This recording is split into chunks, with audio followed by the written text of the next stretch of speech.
IIB AIIMS साठी सर्वाधिक विद्यार्थी पाठवणारा महाराष्ट्राचा महाब्रँड।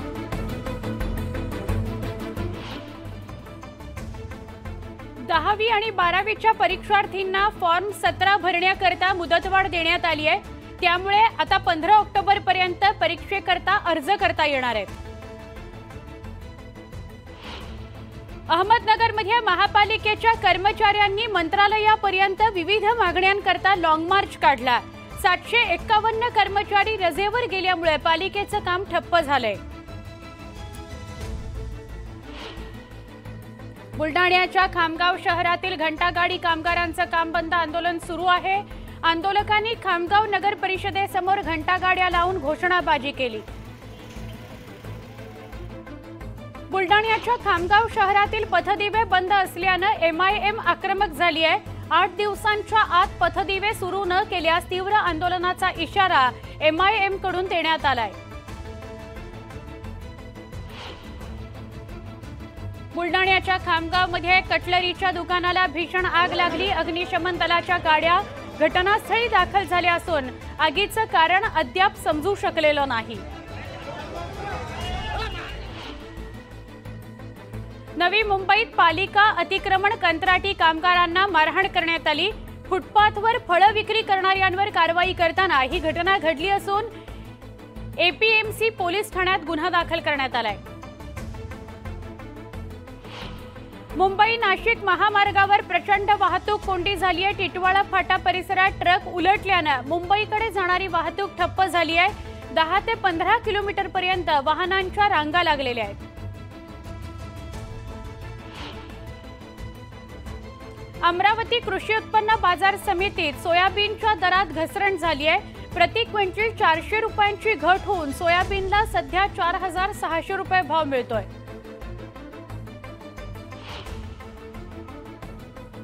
जालन्यामध्ये मराठा आरक्षणाच्या मागणीकरता आंदोलन सुरू आहे।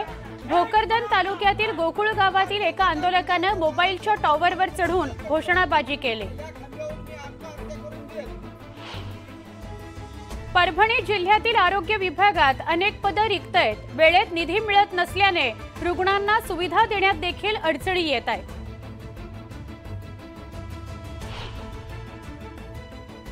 औरंगाबाद खंडपीठातील वकिलांकडून कामबंद आंदोलनाची हाक देण्यात आली आहे। 2 इमारतींऐवजी एकाच इमारतीमध्ये कामकाज सुरू ठेवण्याची मागणी वकिलांनी केली आहे।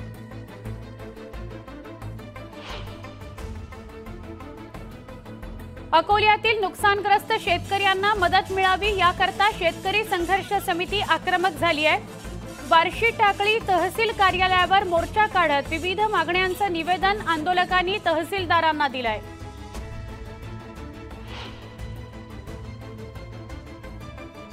पुण्यात आंबेगाव तालुक्याच्या पूर्व भागात आठवडाभर पडलेल्या मुसळधार पावसामुळे शेतमालाचं मोठ्या प्रमाणात नुकसान झालंय। शेतात पाणी साचल्याने गवार पिकाला सर्वाधिक फटका बसलाय।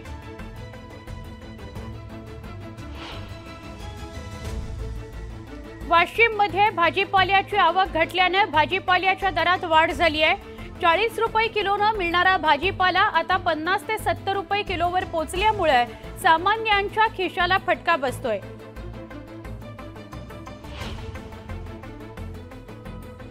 पिंपरी चिंचवड शहरातील चिखली मोशी रस्त्याची अक्षरशः चाळण झाली आहे। नागरिकांना खड्ड्यांचा अंदाज येत नसल्याने अपघातांचं प्रमाण वाढलंय।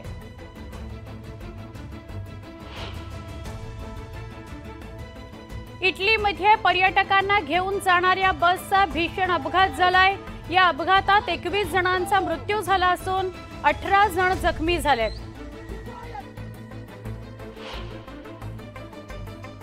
इटलीमध्ये झालेल्या भीषण कार अपघातातून बॉलिवूड अभिनेत्री गायत्री जोशी आणि तिचा पती विकास ओबेरॉय थोडक्यात बचावलेत, तर स्वित्झर्लंडमधील एका वृद्ध जोडप्याला जीव गमवावा लागलाय।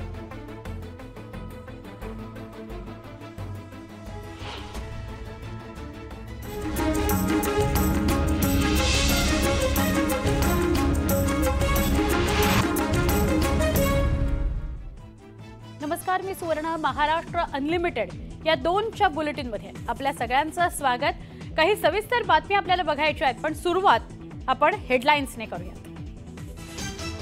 हेडलाइन्स प्रायोजक राजयोग पेंट्स, खुशियां आपकी, रंग हमारे। राज्यातील 11 पालकमंत्र्यांची सुधारित यादी जाहीर। अजित पवार पुण्याचे पालकमंत्री, धनंजय मुंडेंकडे बीडचं तर हसन मुश्रीफांकडे कोल्हापूरचं पालकमंत्रीपद। पुण्याच्या पालकमंत्री पदावरून चंद्रकांत पाटलांची उचलबांगडी, चंद्रकांत पाटलांकडे अमरावती आणि सोलापूरचं पालकमंत्रीपद। लोकसभा निवडणुकीच्या तयारीकरता मुंबई भाजपच्या कोर कमिटीची आज दादरमध्ये बैठक, मुंबईतील 6 जागांचा घेणार आढावा। लोकसभेकरता ईशान्य मुंबईतून ठाकरे गटाचा उमेदवार ठरला, संजय दीना पाटील लढवणार लोकसभा निवडणूक। आमदार अपात्रता प्रकरणी दिरंगाई होणार नाही, पण घाई गडबडीत कोणताही निर्णय घेणार नाही, विधानसभा अध्यक्ष राहुल नार्वेकरांचं वक्तव्य।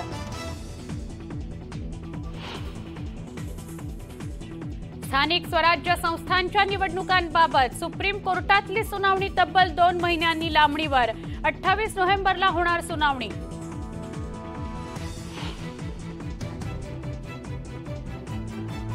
राज्याला 2 उपमुख्यमंत्री असल्यानं पंढरपुरात कार्तिकी एकादशी पूजेचा पेच, अजित पवार की देवेंद्र फडणवीस पूजा करणार, याबाबत विधी आणि न्याय विभागाच्या सल्ल्याने घेणार निर्णय। मराठ्यांना ओबीसीतून आरक्षणाचा वाद पोहोचला हायकोर्टात, राज्य सरकारनं नेमलेल्या समितीला हायकोर्टात आव्हान, याचिकेवर होणार आज सुनावणी। नांदेडच्या शासकीय रुग्णालयात 4 नवजात शिशूंचा मृत्यू, 3 दिवसात एकूण 35 जणांचा मृत्यू झाल्यानं खळबळ, नेत्यांकडून रुग्णालयाची पाहणी।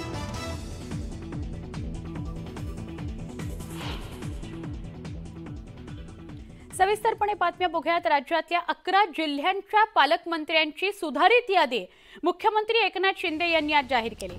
या सुधारित यादीनुसार उपमुख्यमंत्री अजित पवार यांच्याकडे पुणे जिल्ह्याचं पालकमंत्रीपद देण्यात आलंय।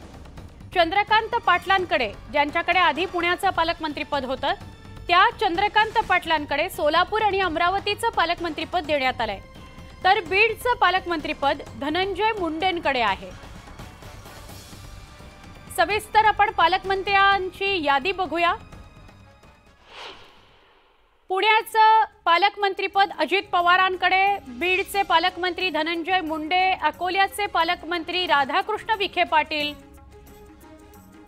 सोलापूरचे पालकमंत्री चंद्रकांत दादा पाटील, अमरावती चंद्रकांत दादा पाटील, भंडारा विजयकुमार गावित, बुलडाणा दिलीप वळसे पाटील, कोल्हापूर हसन मुश्रीफ, गोंदिया धर्मराव बाबा अत्राम, बीड धनंजय मुंडे, परभणी संजय बनसोडे, नंदुरबार अनिल पाटील, वर्धा सुधीर मुनगंटीवार।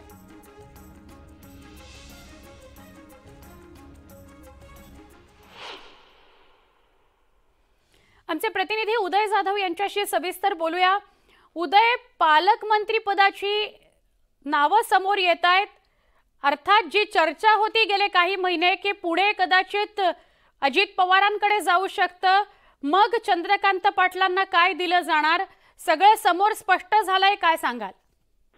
अगदी बरोबर आहे। जी सुधारित पालकमंत्र्यांची यादी आता मुख्यमंत्री कार्यालयाकडून जाहीर करण्यात आलेली आहे, त्यामध्ये सगळ्यात पहिलं नाव उपमुख्यमंत्री अजित पवार यांचं आहे। त्यांना पुणे जिल्ह्याचं पालकमंत्रीपद देण्यात आलेलं आहे आणि त्यासाठी त्यांचा आग्रही भूमिका देखील होती। त्याचबरोबर त्यांचे इतर सहकारी जे राष्ट्रवादी काँग्रेसचे कॅबिनेट मंत्री होते त्यांना देखील त्यांच्या इच्छेनुसार काही जिल्ह्यांचे पालकमंत्रीपद त्यांना हवं होतं, त्यानुसार त्यांना पालकमंत्रीपद देण्यात आलेलं आहे। त्यामुळे आता कुठेतरी राष्ट्रवादी काँग्रेसची जी काही छुपी नाराजी होती ती दूर होते का, हे आता पाहावं लागणार आहे। जी काही सूत्रांकडून माहिती मिळते त्यानुसार फक्त रायगड जिल्हा सोडून बाकी इतर जिल्ह्यांचे पालकमंत्रीपद जे आहे त्यांची सुधारणा करण्यात आलेली आहे। त्यामुळे राष्ट्रवादीमध्ये काहीसं एक बरं वातावरण जे आहे ते निर्माण झाल्याची राष्ट्रवादी काँग्रेसमधून माहिती मिळते। मात्र अद्याप अजून रायगड आणि इतर काही जिल्ह्यांचे पालकमंत्रीपद जे आहे ते जाहीर झालेले नाहीत। ते लवकरच 4था मंत्रिमंडळ विस्तार होईल त्यानंतर हे पालकमंत्रीपद जाहीर करण्यात येणार आहे। जी महत्त्वाची माहिती आहे त्यानुसार पुणे जिल्ह्याचे पालकमंत्रीपद अजितदादा पवार यांना आलेलं आहे, तर त्या आधीचे पालकमंत्री होते पुण्याचे चंद्रकांत पाटील जे भाजपचे ज्येष्ठ नेते आहेत त्यांचं काय करणार, मग त्यांना त्यांचं जे पुनर्वसन जे पालकमंत्रीपदासाठी त्यांना देखील जिल्हे जे आहे ते देण्यात आलेले आहे। त्यांना सोलापूर आणि अमरावती जिल्हा जे आहे त्यांचे पालकमंत्रीपद त्यांना देण्यात आलेलं आहे। त्यामुळे कुठेसं एक पक्ष आणि येणाऱ्या निवडणुका डोळ्यासमोर ठेवून त्या जिल्ह्यांमधली भाजपची पक्ष बांधणी जी आहे त्याची जबाबदारी देखील त्या पालकमंत्र्यांवरती असते. त्यामुळे त्या दृष्टिकोनातून हे पालकमंत्रीपद जे आहे ते विस्तारित आणि वितरित करण्यात आल्याची माहिती मिळते. नक्की आभार उदय, आपण सविस्तर माहिती दिली त्याबद्दल. भाजपचे प्रदेशाध्यक्ष चंद्रशेखर बावनकुळे पत्रकारांशी बोलतायत. त्याकरता सरकारची मानसिकता आहे आणि सर्व पक्षाची मानसिकता आहे, 13 कोटी जनतेची मानसिकता आहे, कॅबिनेटची मान्यता आहे आणि विधिमंडळाची एक मोठ्याने मागणी आहे. त्यामुळे मला वाटतं हा प्रश्न लवकर निकाली निघेल.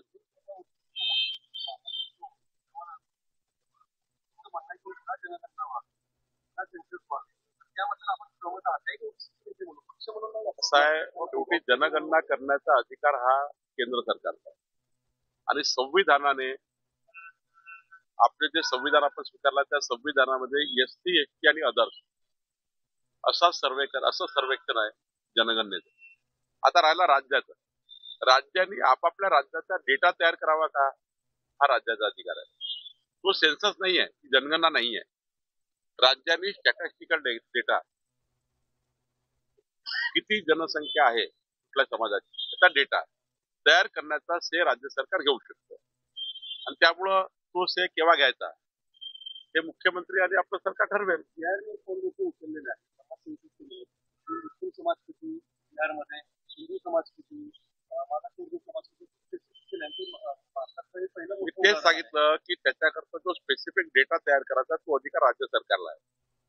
केंद्र सरकार फक्त जनगणना करतं. जनगणना संविधानाप्रमाणे आपल्या देशाच्या घटनेप्रमाणे एससी एसटी आणि इतर अशीच मोजतं की आता देशाच्या स्वातंत्र्याला 75 वर्ष आहे. 75 वर्षात जेवढ्या जनगणना झाल्या एससी एसटी आणि अदर एवढ्याच झाल्या. कुठल्याही सरकारने त्याचा कायदा बदलला नाही. त्यामुळं 65 वर्ष काँग्रेस सरकार होती त्यांनी बदललं नाही, आताही बदललं नाही. राज्य सरकार मात्र डेटा तयार करू शकते. आदित्य ठाकरेंनी उद्योगमंत्री उदय सामंत यांच्या परदेश दौऱ्यावरून काही प्रश्न उपस्थित केले होते. आता आदित्य ठाकरेंना उदय सामंतांनी प्रत्युत्तर दिलेलं आहे. उदय सामंतांनी ट्विट केलंय आणि आदित्य ठाकरेंना काही प्रश्न विचारलेले आहेत.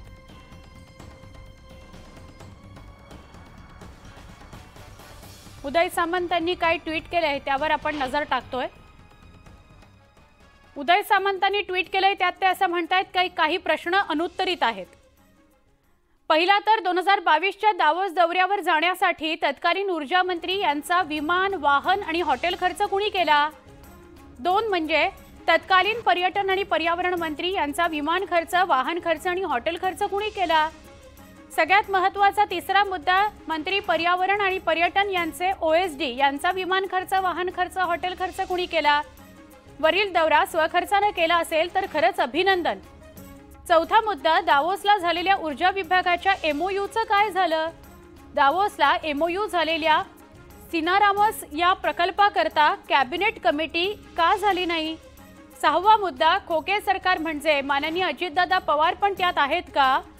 आदरपूर्वक विनंती, ज्यांच्या कुणाच्या मनात संबंधित प्रश्न असतील त्यांनी कृपया खुलासा करावा, रागवू नये.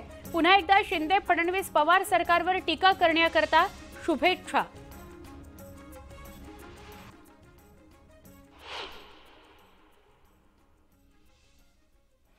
आमचे प्रतिनिधी उदय जाधव यांच्याशी सविस्तर बोलूया. उदय, परदेश दौऱ्यावरून रणकंदन अक्षरशः माजलेलं होतं.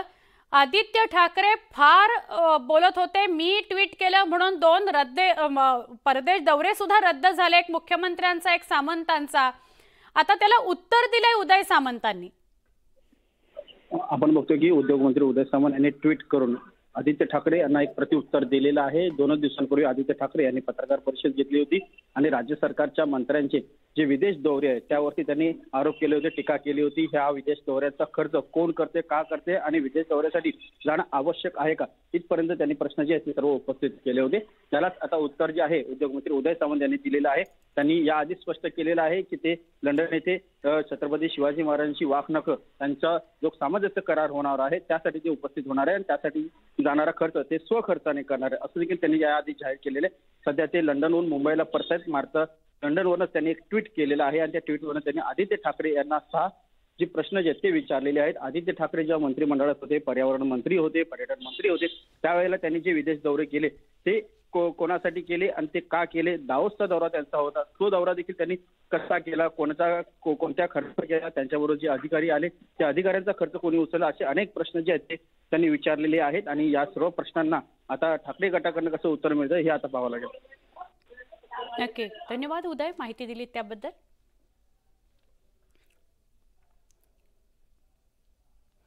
आमदार अपात्रता प्रकरणावर खुद्द विधानसभाध्यक्ष राहुल नार्वेकर यांनी प्रतिक्रिया दिली आहे. ठाकरे गटावर अप्रत्यक्षपणे निशाणा साधलाय.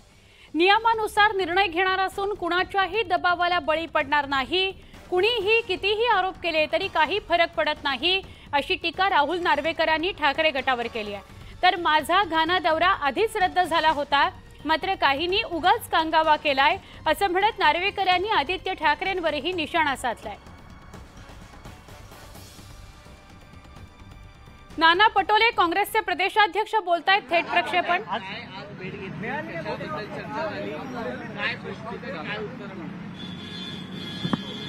महाराष्ट्रातल्या सरकारची जी अस्थिरता पाहता आणि महाराष्ट्रामध्ये आरोग्य सेवा असेल, शैक्षणिक व्यवस्था असेल, राज्यामध्ये जो दुष्काळाची स्थिती आज आहे, कुठं ओला दुष्काळ, कुठं कोरडा दुष्काळ, आणि अशा परिस्थितीत राज्याच्या मंत्रिमंडळामध्ये जे काही काल चित्र आपण पाहिलं, सरकार दिल्लीमध्ये आणि काही शिवनेरीमध्ये, अशी जी परिस्थिती आहे, या गंभीर प्रश्नाबद्दलची चर्चा आमची आज या ठिकाणी झालेली आहे.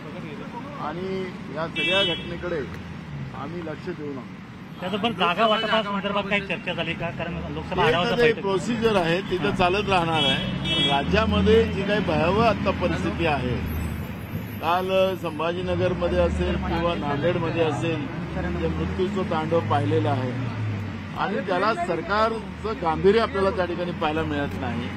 आणि सरकार कसं वागते आहे, आणि हे महाराष्ट्रासाठी एक प्रकारचं दुर्दैव आहे. हे खुनी सरकार आहे का, हा एक प्रश्न आता जनतेच्या मनामध्ये निर्माण झालेला आहे.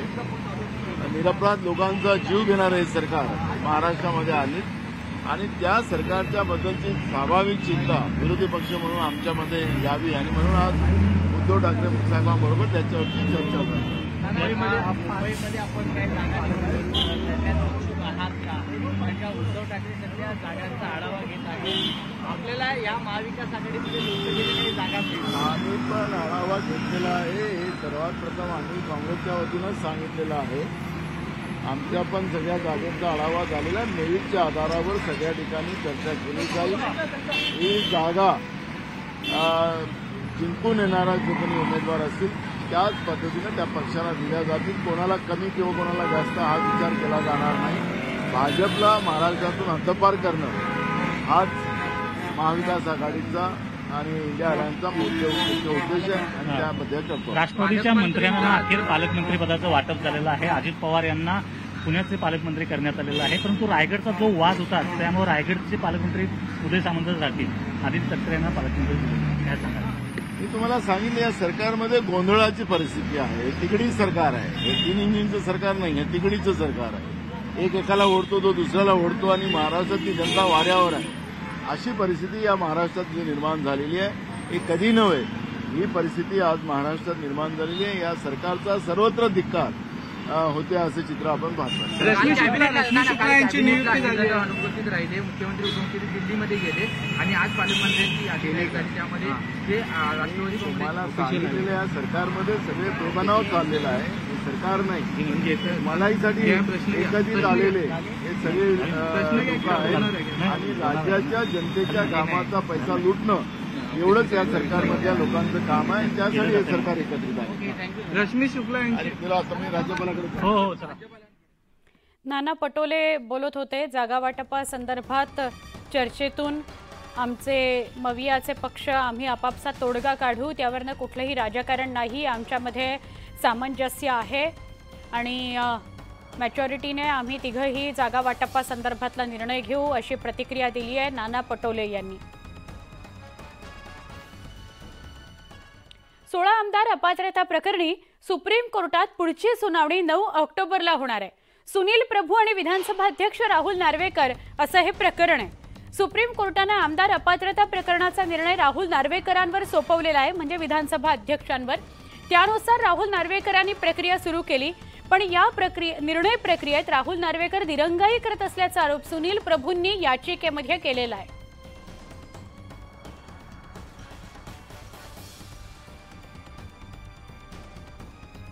मुंबई भाजपच्या कोर कमिटीची आज महत्त्वाची बैठक होतीये। दादर इथल्या वसंत स्मृती इथं दुपारी 2 वाजता ही बैठक होती आहे।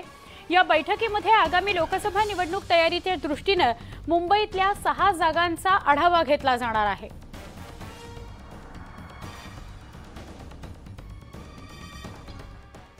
आगामी निवडणुकांकरता ठाकरे गटाने तयारी केलेली आहे। ठाकरे गटाच्या लोकसभा मतदारसंघनिहाय आढावा बैठकांचा शेवटचा टप्पा सुरू होणार आहे। अखेरच्या टप्प्यामध्ये एकूण 16 लोकसभा मतदारसंघांचा उद्धव ठाकरे आढावा घेतील।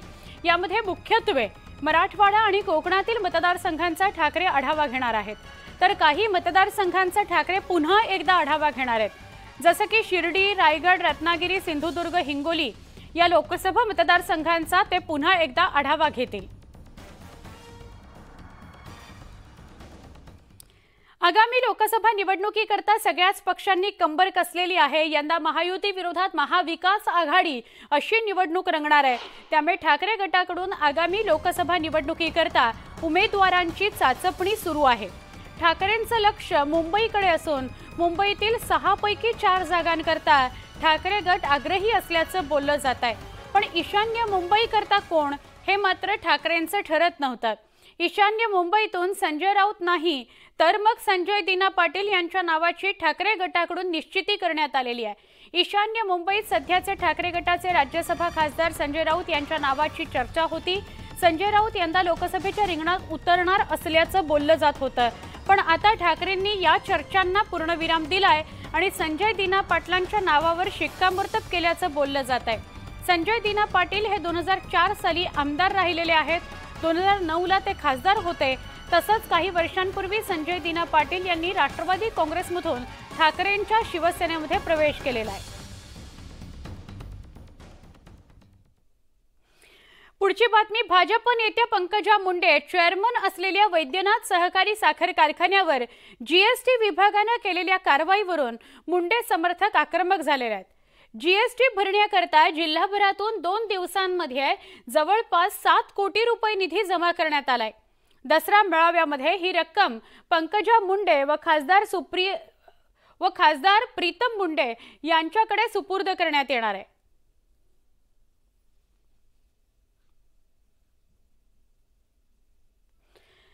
बातमी पुढची नांदेडमधून आहे। नांदेडच्या शासकीय रुग्णालयात 4 नवजात शिशूंचा मृत्यू झालाय, म्हणजे 3 दिवसांमध्ये एकूण 41 जणांचा मृत्यू झालाय। त्यात 19 बालकांचा समावेश आहे। रुग्णालयात मृत्यू तांडव सुरू असतानाच नेत्यांनी रुग्णालयाची पाहणी केली।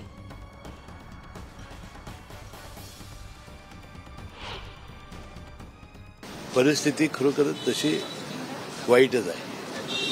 तिथं ते 500 बेडेडचं हॉस्पिटल आहे। रोज 800 ते 1000 पेशंट तिथे येत आहेत आणि 400-500 पेशंट हे खाली अक्षरशः झोपत आहेत।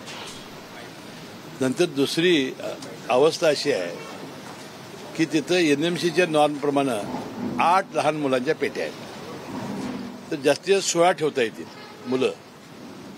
आता तिथं कालच 68 मुलं लहान मुलं होती। एक पेटीमध्ये 4-4 मुलं झोपवलेली होती। नर्सेस, वॉर्ड बॉय वगैरे ती भरली जातील।